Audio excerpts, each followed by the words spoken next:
The Informed Pregnancy and Parenting Podcast. I'm your host, Dr. Elliot Berlin, and today we are talking about postpartum mental health. My guests are Lindsay Lipton-Gerst, who was drawn to Los Angeles by her passion for art and music and ended up managing some of the biggest artists in the music industry. After stepping back from her career to start her family, Lindsay's postpartum experience led her on a passionate mission to raise awareness about postpartum depression, including producing the documentary film When the Bow Breaks, which has dramatically increased awareness and discussion about postpartum mental health. Welcome to the program. Thank you. Happy to be here. And our other guest is Dr. Alyssa Berlin. She is a perinatal psychologist and doula, working with individuals and couples primarily around pregnancy, postpartum, and parenting.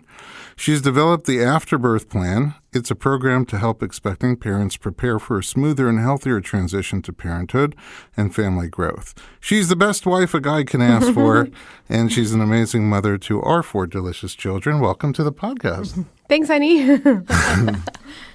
All right, Lindsay, I mean, you took a giant shift from what you were doing to what you're currently doing, and it all started around the birth of your child. Can you talk more about what happened there? Yeah, well, I have a history with mental illness. Starting when I was 5 years old, I had OCD and anxiety, and I was getting treatment for that. But back then in the 70s, there really it wasn't spoken about a lot. And so there wasn't, it's like my treatment was looking at ink blots, and they look like bats. And, so, and then as time went on, my OCD and anxiety stayed, and I went into a state of depression to the point when I was 19, I had to quit college at the University of Colorado and move back home, where I spent 6 months in bed waiting for medication to work. And then I had this dream that I always wanted to work in the music industry. Music was my passion. It's something that I just I needed to be in that world. It made me happy. I was a writer. I wrote poetry and songs. And so I got to work. I moved up to California, and I started working in the music industry, and it was a dream come true. Do you play an instrument? I do. I play guitar, but off and on, when I have time. I've always remained writing. I love writing music and songs. So when you listen to music, you're connecting with the words? Or is it just the melody that... When I listen to a song, I hear every sound, every lyric, every little piece of it I can hear. And I just it's a very spiritual experience for me. Always has been. I'm jealous of that. I listen to a song and I know the beat catches me or the melody catches me, the chorus maybe.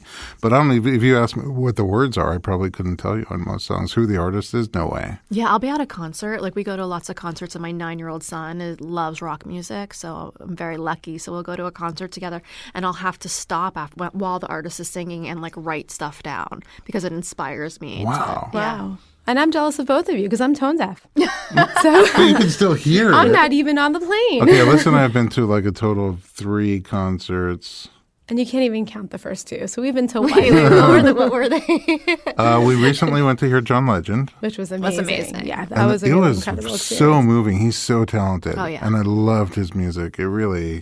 It speaks to you. It really does. So I can appreciate the lyrics from that perspective, and the music was beautiful. But you do see other people having a religious experience at the concert, and you're kind of a little jealous, even before the big thing of wine goes down. Yeah, I'll write down quotes from songs I've never heard. If I'm seeing a band live, the last band we saw was Linkin Park for the Memorial, Chester Bennington Memorial. Sure. I was so inspired by these artists that were up there. I wrote these quotes down, and I posted them on social media on my Instagram and Facebook, and I was like, this is powerful. Check this out. And if people, think I'm, a little off, or if they, some people are like, wow, that's amazing. But it's such this, it's beautiful to me. Sure. If people don't get it, it's their loss. Yeah. But I could even see kind of, like plastering them in your room and having these beautiful mantras to surround you. Totally. Message boards. Yeah, exactly. Yeah. Anyway, it caught me that you were so passionate about it. And it must have made you a great music manager because you were so into the music. I believed in the artist and I believed in their music, and I was very honest with the artists I worked with. And we had, some really beautiful relationships because of it.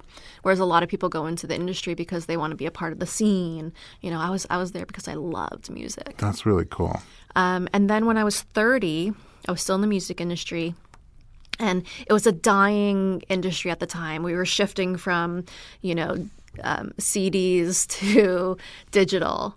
And so, the music industry, didn't have the money anymore and people were losing their jobs. And I was scared. And so I was trying to figure out what I was going to do next just in case, our company was going to close down. But I didn't have to because I wasn't able to work anymore after I had my son. At 30, I got married.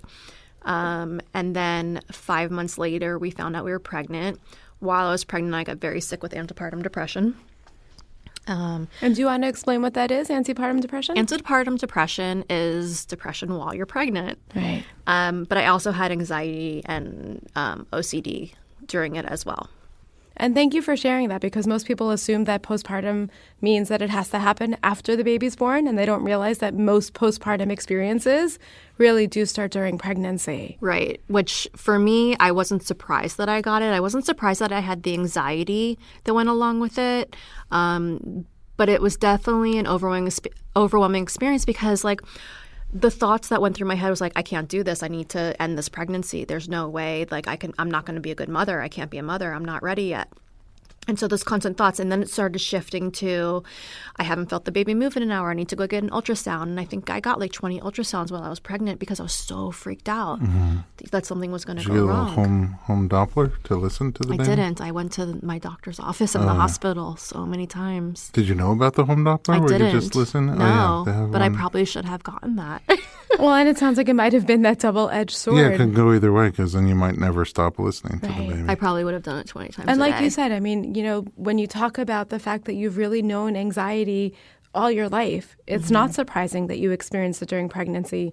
It sounds like the piece that really surprised you was how hard it hit and how deeply it impacted you. Exactly. And also what it did was it really scared me for when I was going to have my child because all those feelings of, growing up and having the horrible anxiety. And I was on medication while I was pregnant. I stayed on my medication. So I want to talk about that a little bit. And before we started recording, you said, ask away. And so if there's anything I ask that you don't want to share or talk about, okay, I just want to know that you're not on the spot, okay? Because you said you had OCD and anxiety since the time you were 5 years old. So leading up to getting pregnant, were you experiencing anxiousness or OCD or depression then? Since I was 5, I did not have OCD or anxiety. How does your OCD affect you? Because it affects people differently. What's interesting about my OCD is that when you live with it for so long, it starts to become this normal way that you just are. So it's if a day goes by, I probably had 100 OCD thoughts, but you don't think about it because you're so used to it. So, but if you do think about it, it ranges from foods I can eat, clothes I can wear, restaurants I can go to. If I do the things that my mind tells me I can't do, it's a really fast thought, you'll die if you eat this. Okay, and you move on. And I think when I was younger, it was a lot more in my face of the thoughts that I was having. But now it's kind of just the way it is. And was it labeled for you as such when you were younger? You knew back then that it was OCD? I didn't know. My parents knew. You did, right. And then, in fact, I think I was 12 at the time, and Oprah Winfrey was on, and it was the first time that they spoke about OCD. And my sister goes, and I wasn't paying attention. My sister goes, "Mom, OCD, Lindsay." And I heard her and I go, what? What is that? And then I started doing, my own research at 13 years old about OCD, and I found out what it was. And I'm like, oh my God, that's what I have. Yeah. And it's interesting because I find a lot of clients in my practice will have a similar experience where they've known that they've had anxiety for a long time, if not all their lives. And they always have figured out ways to incorporate that into their lives and make it work with them. Like you said, it just becomes their new norm. Yeah. Where they'd even give it kind of cutesy names of, okay, so that's me. I'm quirky. I'm anxious. But then to have it labeled, it was a very different experience of, oh, I knew I was anxious, but I didn't know it was OCD. Yeah. So I wonder at 13 if finding out what it is comforting at all. Or it goes the other way? It wasn't. It was kind of awful because when for somebody so young, for me, when I had a label to what I was going through, then I knew that to me, there was something wrong with me. Right. And especially, I love my sister.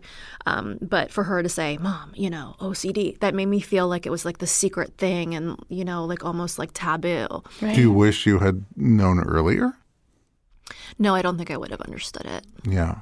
So I'm kind of glad I did it. It was, in your mind, the right move to not tell you. Yeah. No, I think they did the right thing. I mean, I started going to therapy at 6. So, I knew that there was something, that I needed help with. I just wasn't sure. When did you start medicating? I started medicating before college, so about 18. My mother, I was on and off with psychiatrists and psychologists my whole life. And right before I went to college, they recommended Prozac. And I was like, I don't need medication. Like, I'm fine. And so I went off of it my freshman year. And I had a lot of loss that year. My parents split up. And somebody that I was close with passed away. And so after that, I kind of had like this kind of breakdown. And things weren't right. And then I was experimenting with drugs, hallucinogenics. And one day I woke up and I was not in a reality. I was not in it was not a good, it scared me so bad. It felt like I was on this drug trip that I couldn't get out of. And what it was a panic attack. Sure. But it was like I couldn't get out of it. It was like a week-long panic attack. So you think you're going crazy. And my mother flew out and we went to doctor and we just couldn't figure it out. And so I wasn't able to function. So I had to take a leave of absence from school, move back home. And then we realized what it was, that I went into this really severe depression with panic disorder. And so I had to drop out of school. And I was in bed for 6 months while we tried different medications. And then Zoloft started working for me. But what was magical about that was once the Zoloft started working, I felt so good that I wasn't in that pain anymore, that I got right back up and I applied to school near home and I finished college. And then that's when I started working in the music industry. Oh, wow. So it kind of changed my course. Tremendously. And I'm so glad that you're saying that. And I have to say, I've worked again with a number of people who feel like they should be the poster child for Zoloft. Mm-hmm. And the conversation around medication really is changing. And I'm glad that it is. Because, I'm all for natural and holistic and clearly a big advocate for therapy, but medication has a very important place in the bigger picture. And now they're recognizing that it's no longer the old conversation of what they thought it was in terms of, picking between exposure versus no exposure. Right. So to exposure to meds versus nothing at all. And now they're recognizing, and especially when it comes to maternal mental health, that you're really distinguishing or deciding between exposure to a medication or exposure to an untreated mental illness. Well, yeah. And I mean, it's such a good point because, like, how amazing would it be if I could recover without medication? Sure. But I couldn't. Right. Some people can. Some people can, but you're in good company of where for a lot of people medication is that piece that makes a big difference. Right. So what happened, though, with the Zoloft is it kept me stable for quite a few years. And then when I was 23, it stopped working. And I remember I was working at MCA Records and I was meeting with my boss. We were in a meeting and all of a sudden I had the panic attack. Wow. And I didn't know you could relapse. Sure. It's this huge moment where you're just like, but I was fine. And I was also on like around the clock Klonopin for the anxiety. And so, I was like, well, how am I getting this with this medication in me? I don't understand. I was stable. The medication stopped working. Right. So I took a leave of absence from MCA Records. I said I had mono. Oh, wow. Yep. Because at 23, so this was 20 years ago, you're starting in the music industry and everything's great. And I don't want to say, I'm having a panic attack. Right. I suffer from depression and panic disorder. Right. You'll get labeled. By your record label. And I wish that we could say 20 years later, we've moved away from the stigma and that people would be totally embracing and accepting. And maybe we've gotten better, but and that's why we're here talking about it. Exactly. Because there's still what to do. Exactly. So I said I had mono. I went home. Mono. I spent a month in bed again, and then Celexa started working for me. Right. So I was on Celexa from that moment till after I gave birth to my son. So was there a conversation before pregnancy about what to do with medication? Yeah, I was seeing a psychiatrist throughout before I got pregnant, throughout my pregnancy, and she decided to retire right before I gave birth.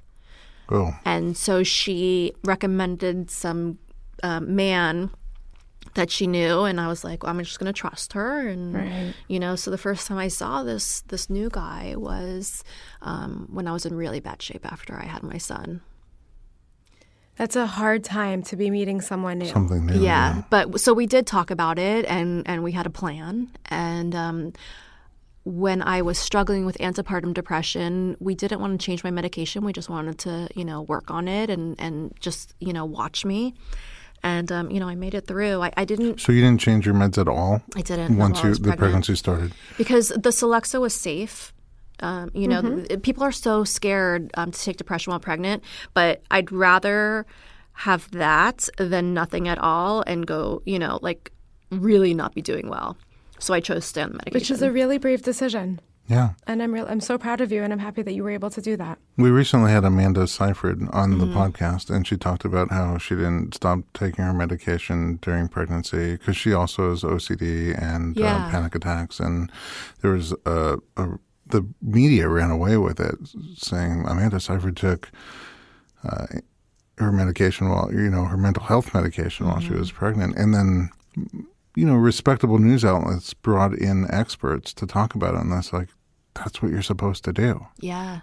No, it's amazing. Every time a celebrity talks about it, it goes huge in the media. I mean, every celebrity that has come out with postpartum depression or they suffer from a form of depression, anxiety, OCD, any of that, like Amanda did, the media runs away with it. And then, but what it does and why it's so great that they speak out is because it brings the attention that so many people don't get. That celebrities do get, and it brings up the conversation that we need to have. Right. Yes, it's okay to be on certain medications while we're pregnant. Yes, it's okay to be on certain medications while we're breastfeeding. Right. This is, you have to make a choice. And for some people, it's a very hard choice. For me, it was not. I knew that was the only choice I had. And I think it's pretty incredible that you're here telling your story. And I know that your story was the basis for this amazing documentary that you produced. Yeah. Thank you. Yeah. So were you expecting postpartum depression? I did. I knew I was going to get postpartum depression. Yeah. Well, and especially when it starts during pregnancy, that's a pretty strong indicator that there's a great likelihood that there will be postpartum. Yeah, the worst I ever had, the depression and the panic was when I was 19 and I had to leave college. I never wanted to have that feeling of not being in control again, where you literally feel like you're going crazy and you don't know if you're ever going to be sane again. Mm-hmm. And after I had my son, 2 days later, I went there. Oh. And it was the scariest moment of my life, because now it's not just about you. Now you have a family to take care of, and there you are not knowing if you can take care of yourself and what reality you're in. And it's the scariest thing in the world.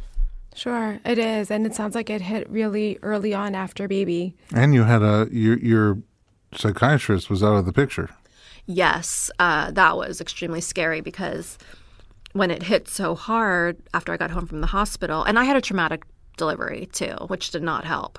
And because of my anxiety, I scheduled to be induced because I needed to know when the baby was coming. And, I needed to be in control of something because when you have anxiety, you feel so out of control with everything. So when it hit, I immediately went to my doctor, like you should, and he said, let's try this medication. If this doesn't work, we have plenty of other options. And I'm sitting there and I'm like, I don't have time for plenty of other options. Right. That's not the right thing to say to me. Right. It was a really devastating moment.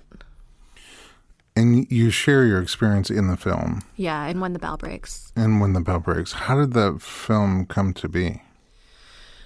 The film is kind of like this magical thing that showed up in my life that I'm so grateful for. I was reading this mommy blog. my son was 2 at the time. And it said, we want to interview, we're making a documentary about postpartum depression. We want to interview moms that are struggling. And I contacted them, and I actually knew Jamie Lynn Littman and Tanya Newbold. They came together because Tanya had postpartum depression, and Jamie Lynn was a director and producer. And so I met them, they interviewed me, and then I hadn't heard from them.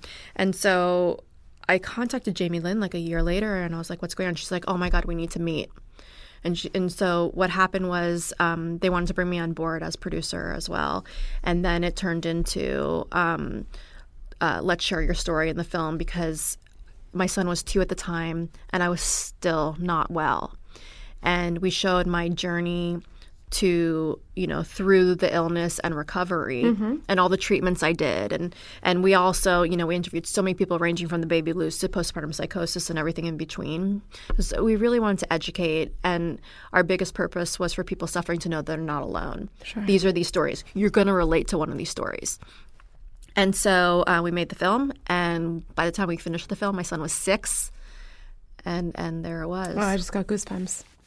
That is it. What a powerful journey. And what was the experience like from a therapeutic perspective for you making the film? Making the film was the hardest thing I've ever done. It's like every day when we shot, not only my story, but all the interviews we did, I became so connected to not only the women suffering, but the husbands, the children that we interviewed.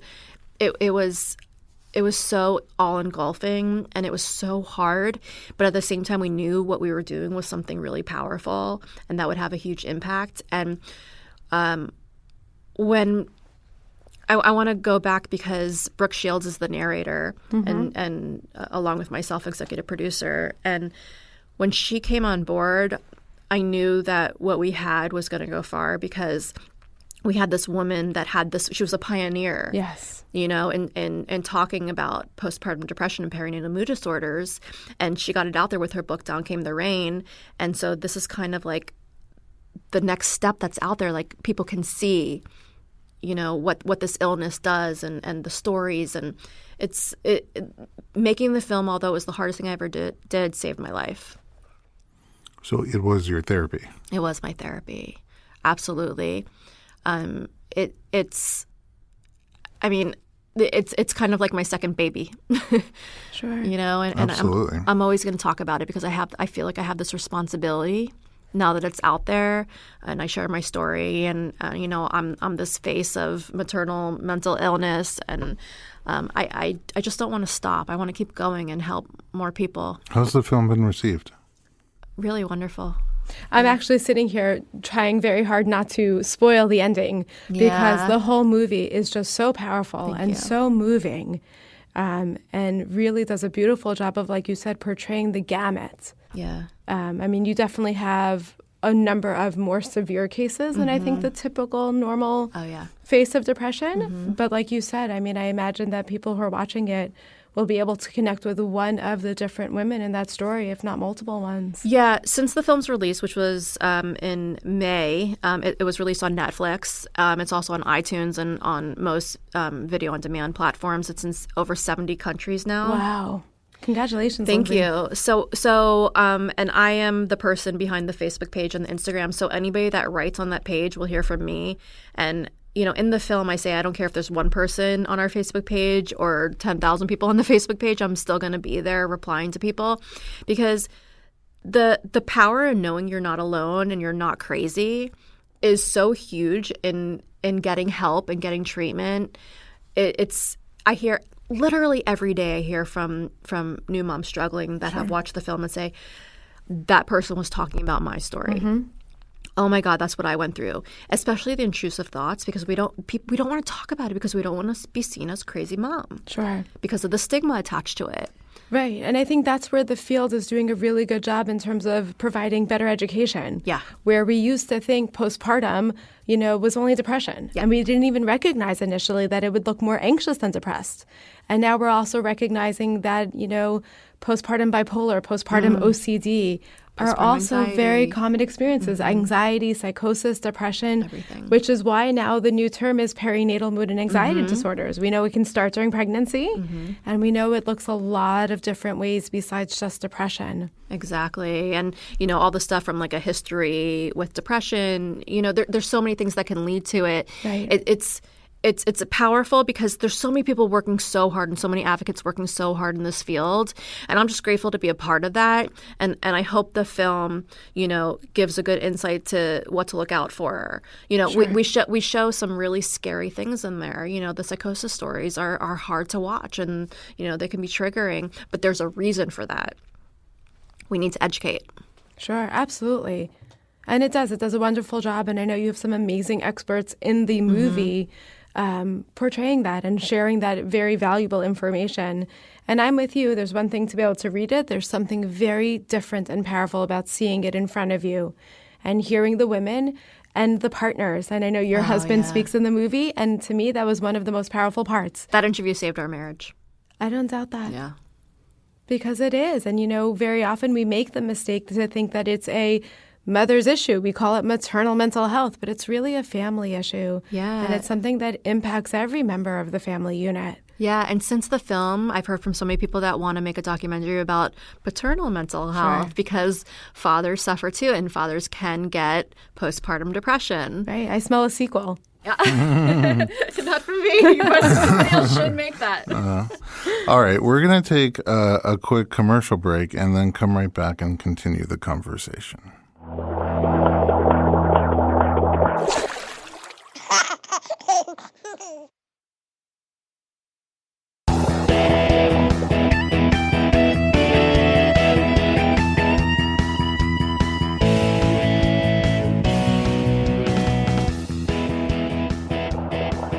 Welcome back to the Informed Pregnancy and Parenting Podcast. I'm your host, Dr. Elliot Berlin, and we're continuing our discussion of postpartum mental health with Dr. Alyssa Berlin and documentary producer Lindsay Lipton-Gerst.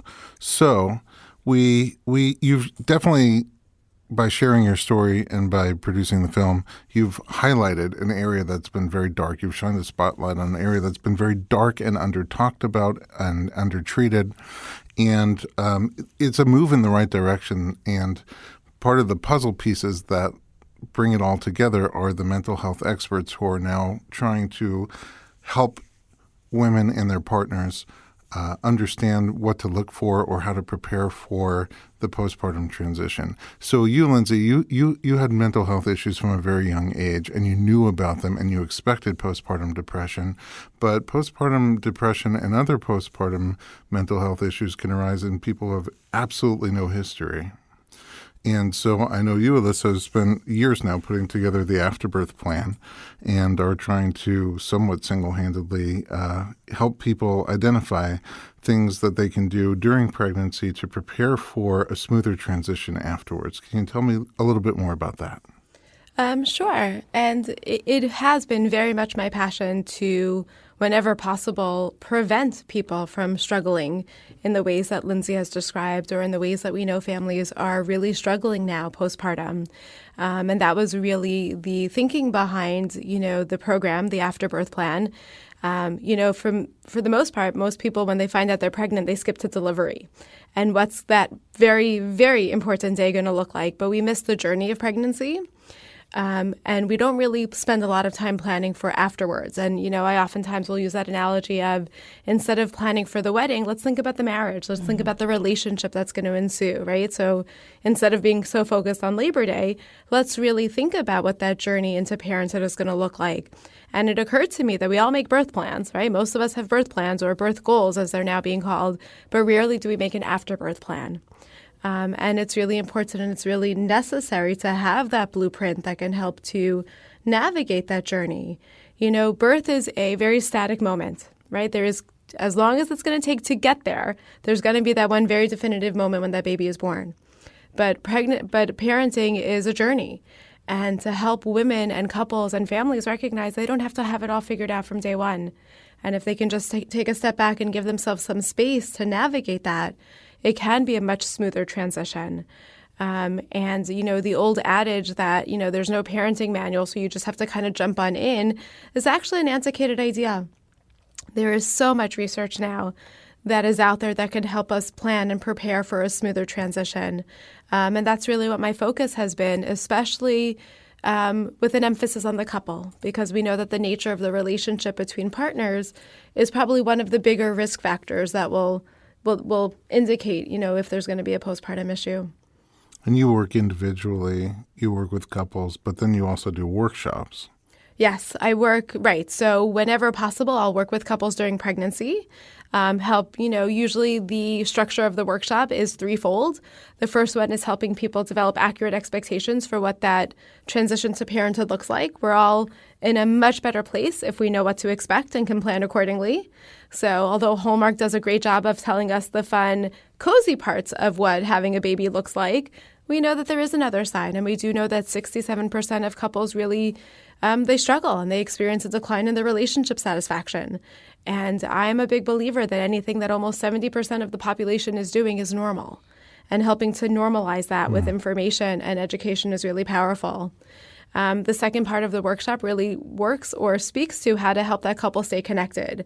When I think about relationships, oftentimes I liken them to walking up a down escalator. And we've all tried that as kids, right? Trying to run up that escalator. And we know how much energy it takes to get ahead of that escalator and to prevent it from pulling us down. And in my opinion, that's how, primary relationships work in our lives. It's that moment of constantly working, constantly striving, constantly feeding that relationship so that it doesn't naturally bring us down with the stress and the tension that we all experience in life. And from what I've seen in my practice, having a baby just speeds up that escalator. Oh, yeah. And it requires us to double our efforts to be able to hold on to that primary relationship. And the truth of the matter is, what I love about using the analogy of an escalator is that if you think about it, what helps us get ahead is steps. Just one step in front of the other. And so for couples to realize it doesn't take anything big or magnanimous to devote and stay connected in that relationship. It's really those baby steps that build up in a nice positive way. And then the last part of the workshop is really aimed at what we've been doing here tonight in terms of educating about perinatal mood and anxiety disorders, both for mom and the family, to have that information so everyone can ID it efficiently and appropriately. And so we don't have to lose a lot of wasted time not seeking out the treatment or the help that they need. So destigmatizing it and helping people get to where they need much earlier so that they can get better faster and really enjoy this phase of life. Yeah, and I think stigma is such a huge part in our recovery. We live in a world of social media where everyone posts their pretty pictures online and, people put makeup on after they deliver a baby to take an after picture and they look beautiful. And, it shows this beautiful moment. And, I can't, say that what they're doing isn't right.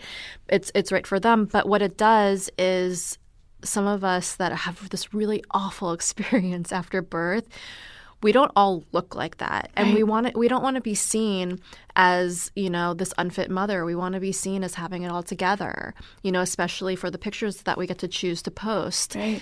And the stigma is so huge. And I think, I think people don't want to admit what they're going through, and therefore they don't get the help they need soon enough. Absolutely. I think social media is like that in general. Mm-hmm. I mean, I recently said I was trying to lose 30 pounds so I look more like my Facebook picture. But I think that's what happens. Like, you see people post things as if life is so cheery and wonderful and amazing with the greatest language, but then you know them personally and you're like, wait a second, that is not the same person. Right. And for me, who I'm face blind, when I meet people in person who have been longtime friends on Facebook with them, I'm like, you know me from Facebook. I'm like, oh, that is not what I expected to see.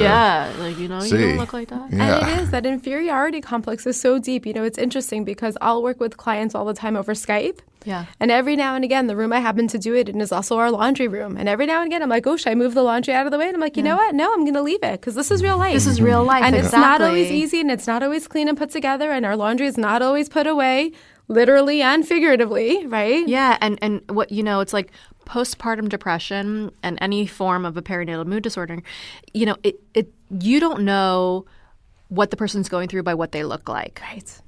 And I say that in the film while I'm taking my medication. You know, you never know what's going through somebody's head by just looking at them.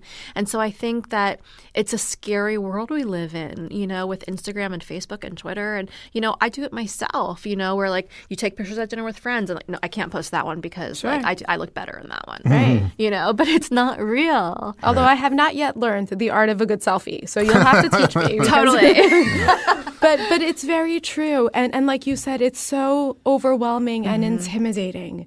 And it is challenging. And it's interesting because I was just leading a training this afternoon where, you know, we were reading this vignette about the mom who loses all her baby weight in those first couple of weeks. Yeah. And how as a society, that's something that we congratulate. You're amazing. I can't believe you lost all your body weight or your pregnancy weight, rather. And it's like, why is that something to be happy about? Yeah. And it's something that actually we want to be somewhat concerned about. Anyone who's losing that weight too fast, there's something else going on that we want to be aware of. Right. And also, you know, it's like with our Facebook page, the When the Bell Breaks Facebook page and Instagram, I make it kind of like my mission to not post those pretty pictures because, you know, this beautiful, like there was this one post that went viral of this mother. She's actually a doula, Kathy.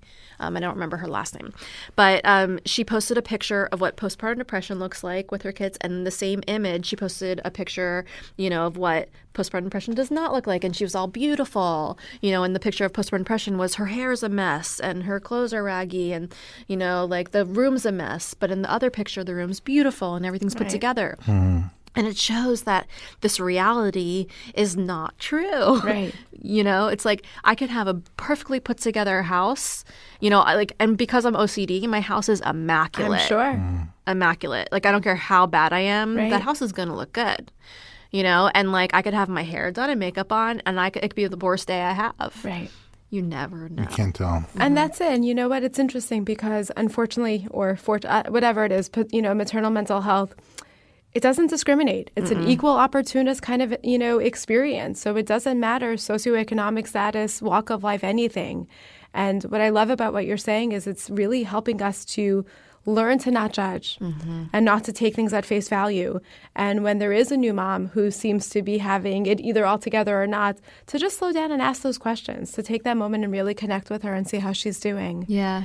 And that's really what I like about connecting with couples and women during pregnancy. Because it is hard. Like you were saying, you know, here you were having just delivered, going through one of the scariest moments of your life, having to meet a psychiatrist for the first time. Yeah. And I find that people are much less hesitant to connect and reach out for help if they've met me beforehand. And if they're not meeting me for the first time when everything seems to have fallen apart. Yeah. So I like that it offers them that education, which helps to mitigate the experience. Yeah. And in those moments when, you know, postpartum happens, because we know it's not something that gets chosen, but something that happens to us, that it just removes another barrier for them to reach out and get help, or even just check in and say, hey, this is what's going on. What do you think? Is this normal, or is it something that we need to address? Right. There's a few things when you compare mental health and physical health, and you see mental health being underaddressed and misunderstood. For example, you know, if you're walking behind somebody who is missing a leg and they're walking slowly, you're not going to get upset at them. You're going to feel compassionate. You're going to feel sad for them. But if or try to help them.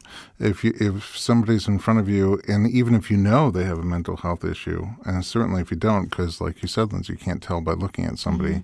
You're not gonna be patient with them. You're not going to be, how can I help you with them?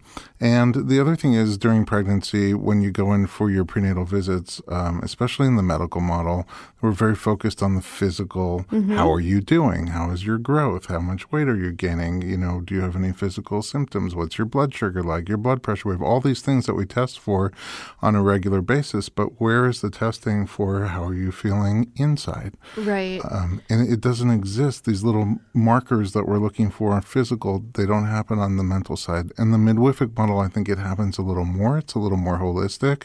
The visits, instead of taking 5 minutes, take like an hour. And there's a lot of discussion about how are you doing as a whole being. But because of that, and even postnatally, you typically don't see your obstetrician for 6 weeks. Well, there's a lot that can happen over those 6 weeks, whereas in the midwific model, they tend to check in on you much more frequently. And I think, like, you know, this leads points to how important it is for everyone to be educated, including physicians and OBGYN. Every person that deals with Absolutely. postpartum, the mom postpartum, is so important because my OBGYN, agreed to induce me, knowing that I have a history of depression, anxiety, and OCD. Right. That's not what should have happened. Right, wouldn't have been my first choice. Yeah. And because of that, I had a very traumatic delivery. Right. Also, 6 weeks when I went to see her, I was in really bad shape. And the first thing she said to me was, you probably need ECT. That's interesting. Yeah. And not that there's anything wrong with getting that to get help, but it scared me because I was like, wait, we're going straight to that? Right. And that's it. Well, I mean, we could talk about kind of bedside manner at another time. But yeah, that is, and it's interesting. And it's interesting, Ellie, because you said in the beginning that I'm pioneering this by myself. And a little bit I am, in the sense that I am working hard to get OBs and midwives alike to start making 28 weeks, that postpartum check-in week, where they mandate as just part of their natural care, do a preparation for, parenting class. Everyone's recommending, preparing for childbirth, which is important. But I think that for us to really change the climate and to remove some of that stigma, it needs to be part of mainstream standard. Everyone does it. A little mental health checkup. Right. And some of them are coming on board with absolutely. that, which is sort of nice to see. And it's been a very positive response because I am finding of late that a number of the OBs and the midwives that I work with are recognizing the problem, and they're at a loss for what to do, and they're seeing the need for prevention and preparation. Well, yeah, and that's why this conversation can never, ever, ever end or slow down, because not only there is the need to educate, but there's so much to it, because more and more doctors can start screening for postpartum depression, or perinatal mood disorder. But the mother has to be honest with the questions. And in order for her to be honest, she can't worry about the stigma attached to it. Sure. The amount of women I hear from that say, I did the screening. I checked everything. And even endorse something, right? And I lied because I didn't want the doctor to take away my baby. Right. And that's it. That's right. And that fear of being labeled as crazy, or that fear of the repercussions, it's huge. And that's why I think it's important that it can't be a static one moment. Like when we talk about screening has to be something that's happening throughout pregnancy and throughout that postpartum period, because it takes time to build that relationship and that sense of safety and that rapport. And even though they may not endorse it that first time, trust your gut. And if it sounds like something's going on, keep talking. Keep that conversation going. And don't, if you see a mom struggling and she says she's okay, if you have any, glimpse that something's not right, keep on her. Keep on her. And the opposite is also true, because I've heard a number of stories from women who say, I did fill out that screener and I did endorse there was a problem, but no one ever asked me about it and nothing happened. And I think that oftentimes it comes from a loss that, medical professionals are like, oh gosh, well now I don't know what to do. Right. So we need to continue to work together so that they have the resources, available to address that. Alyssa, yeah, please. Can you give me some information? Because for listeners at home, there's a whole lot that can happen postpartum emotionally, right? Some of it is pretty typical and to be expected and not all that concerning, but it feels different. And some of it is more concerning and needs to be addressed. So what signs do you look for what's normal baby blues versus something more intense? Yeah, and I'm glad that you asked, because, back in the day, there was no distinction, and any struggles that a woman had after pregnancy or after giving birth was considered pathological. And we now know that that's not the case, that there is a distinction between the blues and postpartum, related illnesses. Usually 2 to 3 days after a woman has a baby, for up to 2 to 3 weeks, that is the baby blue period. And typically, what we see is that a woman may feel moody. She may be irritable, crying for no reason. A lot of times you'll hear women say they just don't feel grounded. They don't feel like they're themselves. They feel like they're all over the place. And that's very normal. It does take time for your body to recalibrate back to its pre-pregnancy hormonal level. A mom is also getting used to a very new phase of life, and feeling overwhelmed can be a big part of that. The nice thing about the blues is that it doesn't really require professional treatment. It is something that will typically pass on its own. Things that people can do to just facilitate a more, therapeutic environment include talking to people, right? Making sure that they're getting that social support. So a lot of times I'll tell partners, it's their job to listen to their wives' stories like they've never heard it before. Like they didn't actually have front row seats for that event. But if mom wants to talk, you need to listen. Because listening is a very cathartic experience. We also know that anything that you'll do to take care of your physical self will really speak to your emotional self. And so often we're quick to put our needs aside, especially in this phase of life, but we can't. It's really important. And one of the best analogies that I heard was, when you unwrap a candy, you throw out the wrapper. And it's like when that baby is born, we kind of put mom to the side, or mom feels like her needs are no longer important and it should be all about baby. And that is a pivotal mistake that everyone will pay for. So we want to keep that self-care going and address mom's physical needs. So anything you do to take care of your physical self will help your emotional self. Eating healthy food, exercising as doctor approved, even just going outside and getting some fresh air can do a lot to change a mother's mood. We talked about talking. I'm also a big proponent of touch. Nothing signals to a new mom that she's not alone more than touch.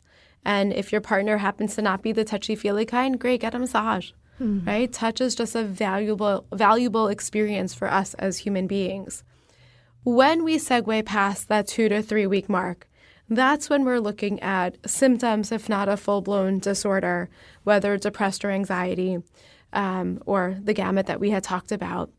And oftentimes, you'll hear women say that they feel hopeless, they feel overwhelmed, they feel like they're on a roller coaster, they feel like they're numb and going through the motions. Sometimes you'll hear women say things like they think that, perhaps this baby would have been better off with a different mom. Or you'll hear more of that anxious side of it come out where I can't hold the baby, I don't want to touch the baby, you do it. Or the mom who feels like it has to all be her. So there's lots and lots of different things that can happen. About 20% of women will experience a full-blown postpartum depression typically. And when it does hit that threshold of being a full-on disorder, it requires professional treatment. It's important for women to recognize, and as we were talking about destigmatizing, there's nothing that they did that caused this to happen. So it's not if they had birthed differently or made different choices, then it would have come out differently. They didn't choose this. For whatever reason, this is how their bodies are reacting to this phase of life, to the changes in hormones and the feeling overwhelmed and just adjusting. And because it's not something that they willed or made happen, they can't will it to go away. It does require professional help. But the good news is that for the most part, more typical cases of postpartum depression or anxiety really do respond very well to treatment. What kind of treatments? So treatment usually will include some kind of psychotherapy, interpersonal therapy, cognitive behavioral therapy, dialectical are all great modalities that are very effective. And as we were talking about before, when warranted, medication can be a tremendous piece of that puzzle. And I've seen for countless women where therapy was enough to get them back on their feet and enjoying that cute little baby. And I've seen for just as many other women where that medication was that really important piece of the puzzle that made all the difference. And there are a number of holistic things and natural things that have worked also. And I know, Lindsay, you've tried a whole bunch of them. Oh, yeah. But acupuncture can be great. Hypnotherapy can be great. I still do acupuncture, and once a week I get massage therapy with acupuncture and cupping just for that release and to feel good for that moment even. Sure. Relaxation. And that's it. And we don't want to minimize those moments. And touch. Right? I'm a big proponent, and I'm glad to hear that you're still getting those massages. Yeah. Because it's a big part of the experience. And then there's those newer treatments like TMS. Yes. Right. Yeah. Which I tried as well and show in the film. Do you want to talk more about that? I don't use TMS as much. Yeah, no, there's so many options. Yes. The point is to not give up if something doesn't work. There's so many things you can do. EMDR and medication is what ultimately worked for me. That's incredible.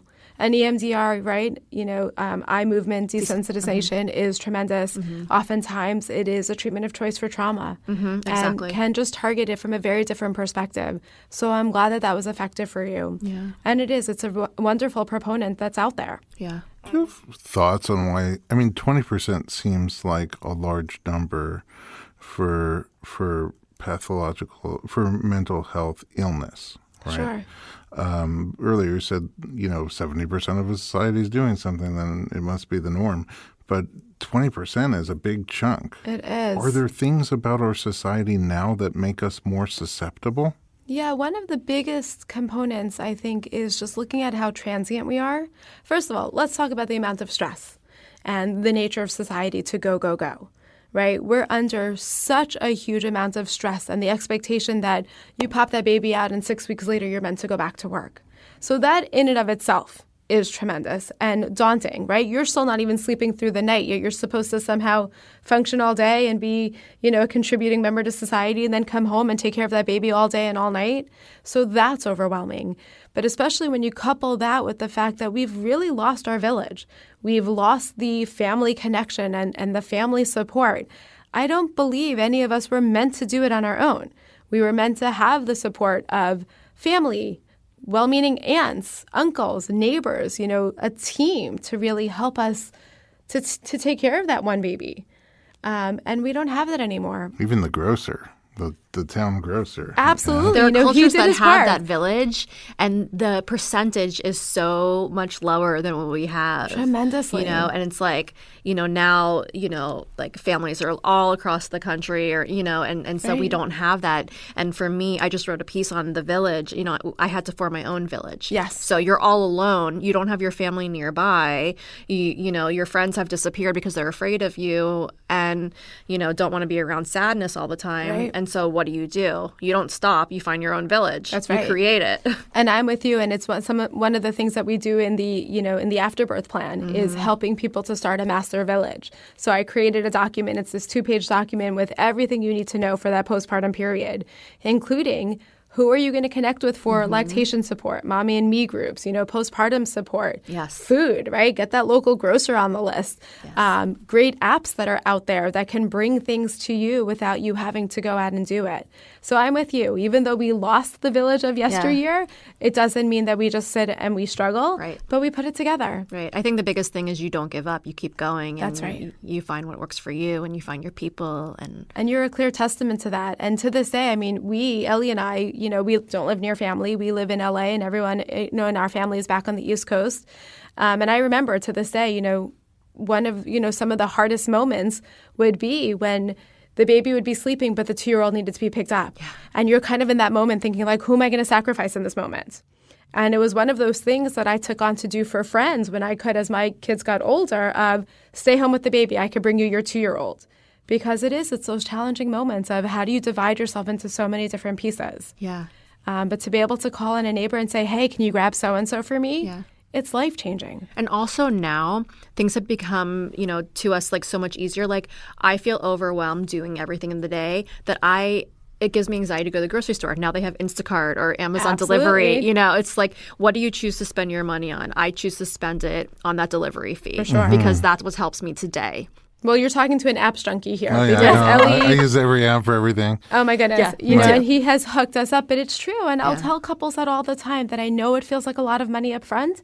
And for some, it's hard because they don't have the resources to put to it. For the ones that do, I say, listen, I promise you by the time those kids are going to college, you're not going to still be paying for these things. Right. So it's, finances up front will have a long payoff down the road.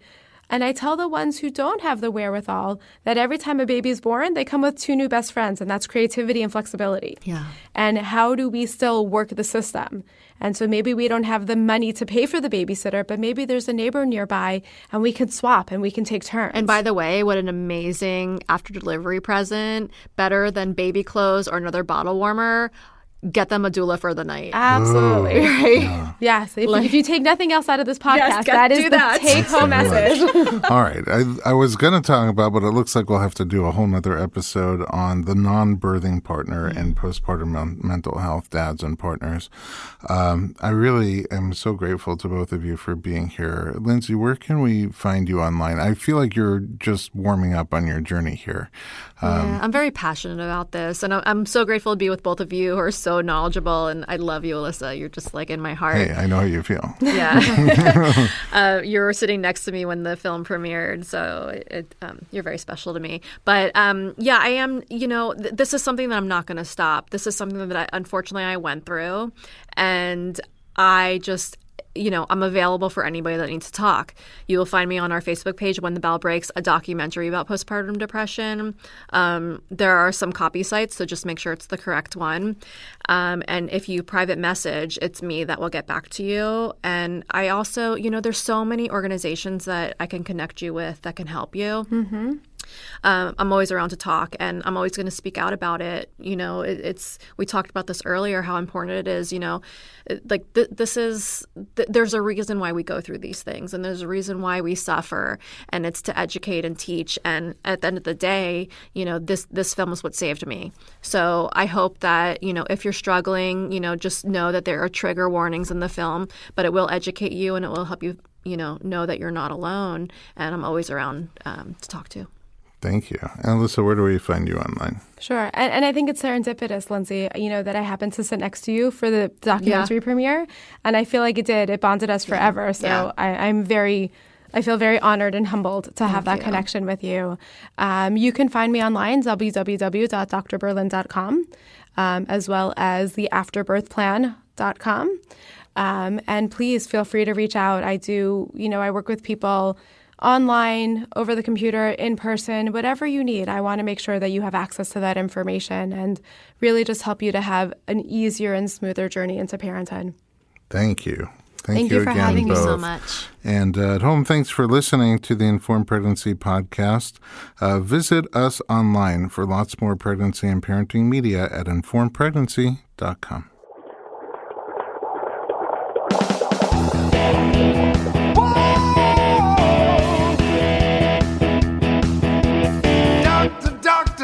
Give me the news. I got a whole lot of questions for you.